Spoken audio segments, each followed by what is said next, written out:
At 12:40, the plane taxied into the night, heading toward runway 17, where it paused for an instrument and equipment check.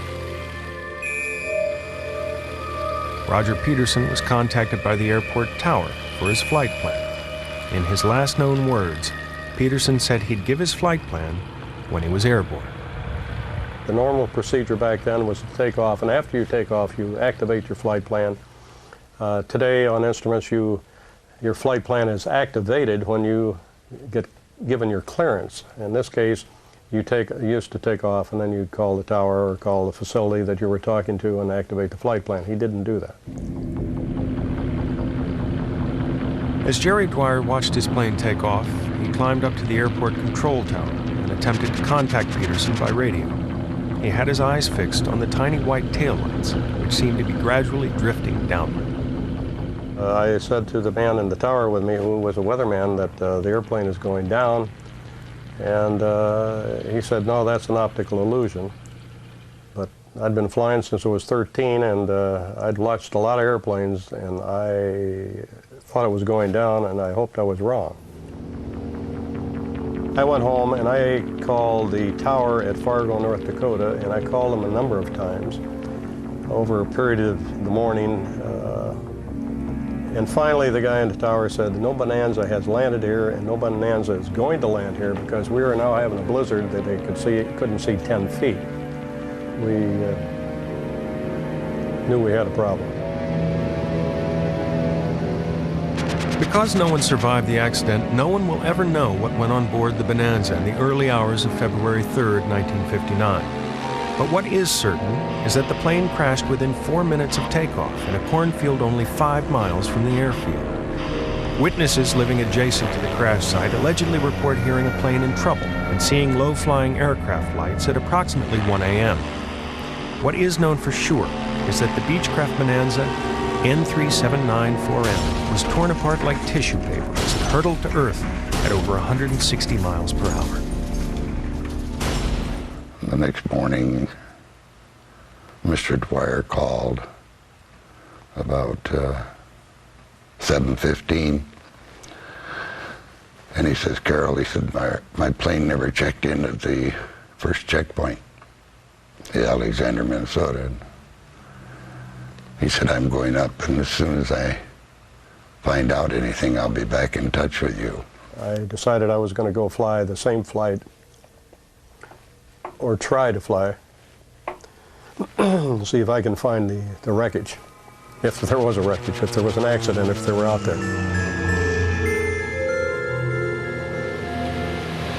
And I was looking for anything that looked like a wrecked airplane. And I started seeing something ahead of me that I thought was the airplane. I said, there it is. And he said, no.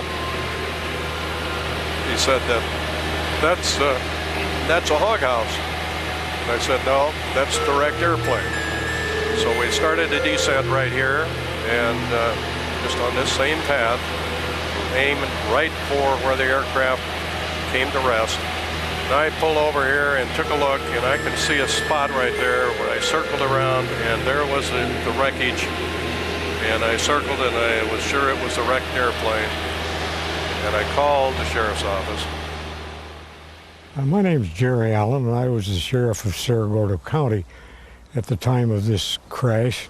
The aircraft was up against this fence line, and there are 3 bodies outside of the plane. Richard Valenzuela, Richie Valens, was approximately 15 feet this side of the wreckage. To the left of the wreckage was a person identified as Buddy Holly. About 40 feet beyond the fence line was the body of Giles Richardson, or the Big Bopper. Sheriff had it all fenced off already, so nobody could go down in there. And I asked him if he cared if I went in, and he said, no. He said, I don't want you to go in there unless you can stand a gruesome sight.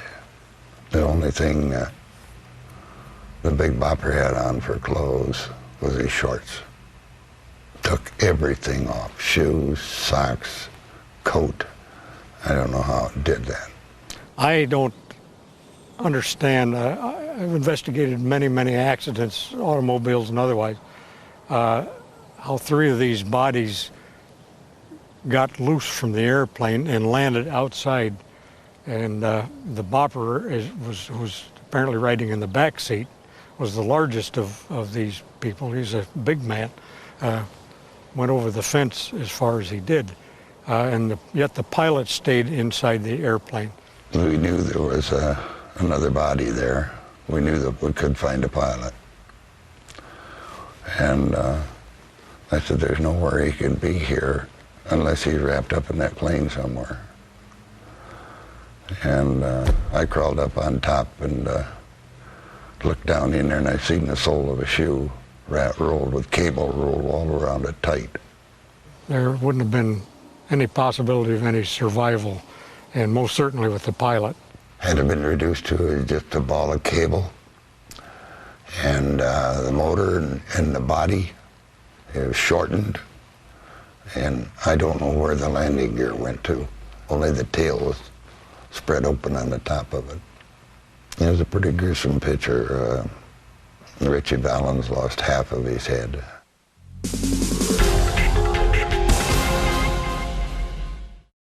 Hale, I'm going to break in here with some unbelievably sad news. Mr. Carol Anderson, the manager of the Surf Ballroom, just called me a few moments ago. Carol Anderson just told me that Buddy Holly, Richie Valens, and the Big Bopper are dead.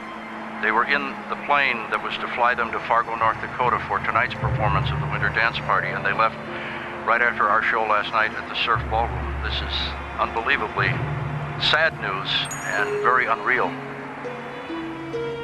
On the way home, I headed out toward the crash site. The plane was still there. The ambulance was still there. They had not taken the bodies away yet. And I could not get out of the car. You were torn. You wanted to go there, and I didn't. Carol Anderson had said on the phone it was a bad crash, and they were pretty badly torn up. I didn't want to see that. I've yet to go to the crash site. 40 years later, I've not been out there. There were a lot of people at the scene. The officers kept the public away until the coroner got here. I brought the coroner out. It was Dr. Ralph Smiley. He examined the location. We took photographs of the scene, and then he released the bodies to the funeral home in Clear Lake.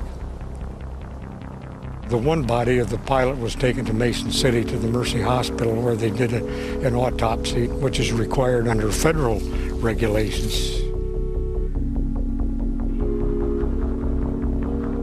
After the bodies had been removed, the Civil Aviation Board stepped in, and investigators spent 3 days sifting through wreckage. They laid the blame firmly on pilot Roger Peterson, referring to his history of poor instrument reading, lack of concentration, overconfidence, a hearing disability, and lack of experience in ignoring the bad weather warnings. As Jerry Dwyer was making his grim discovery, the rest of the band were asleep on the freezing tour bus, headed for the next venue, completely unaware of the tragedy. Well, we pulled into Moorhead, Minnesota, and when the bus stopped, I woke up, and Tom Yalsop was sitting across from me. And the tour manager came and said, "Waylon, come here, I've got to talk to you."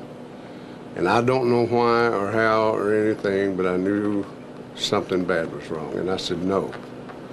I said, "You go, Tommy." And me and Geller walked in the hotel, and there was a TV over in the lobby, and it had the Big Bopper's picture on. I remember that. And I thought they were plugging the show. And I told the desk clerk, I said, "Give me a room next to Buddy Holly's." He said, "Haven't you heard?" He said, "Them guys got killed in a plane crash." And I said, "What?" He said, "Yeah," he said, "they were all killed in a plane crash down in Iowa." Still laid up in a hospital with frostbite, Carl Bunch heard the awful news by telephone. They came in with a wheelchair and said I had a phone call. Well, they put me in the wheelchair and rolled me down the hall to the payphone, and it was my mother.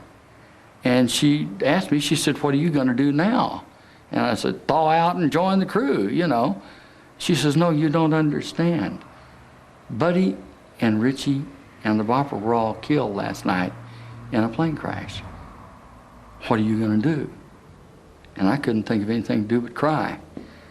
It was so hard to believe that those guys were dead.